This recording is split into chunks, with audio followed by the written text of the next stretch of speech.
কাটিগড়ার অবসরপ্রাপ্ত পুলিশ কর্মী তথা সৎসঙ্গ কর্মী রাকেশ নাথ শুক্রবার পরলোক গমন করেন। মৃত্যুকালে তার বয়স হয়েছিল ৭০ বছর। রেখে গেছেন স্ত্রী, এক পুত্র, ২ কন্যা, জামাতা সহ অসংখ্য গুণমুগ্ধদের। তিনি বেশ কবছর থেকেই মধুমেহ, হৃদরোগ, থাইরয়েড আদি রোগে ভুগছিলেন।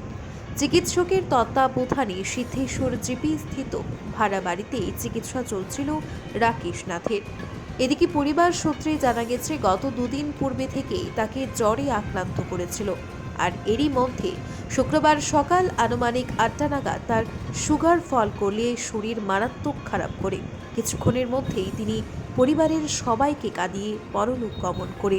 তার প্রয়াণের খবর পেয়ে বাড়িতে ছুটে যান অগণিত গুরু, ভ্রাতা ও ভগ্নীরা।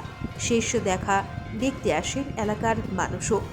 উল্লেখ্য, রাকেশ নাথ ২০১৪ সালের ৩১ জানুয়ারি কাটিগড়া থানা থেকে অবসর গ্রহণ করেন। এর আগে বরাক উপত্যকার অন্যান্য থানায় সুনামের সাথে চাকরি করেন তিনি।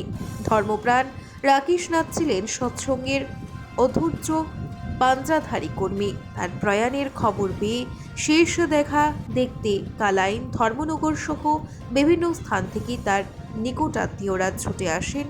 পরে এদিন দুপুরে কাটিগড়া স্থিত শ্মশানে ঘাটে তার শেষকৃত্য সম্পন্ন হয়।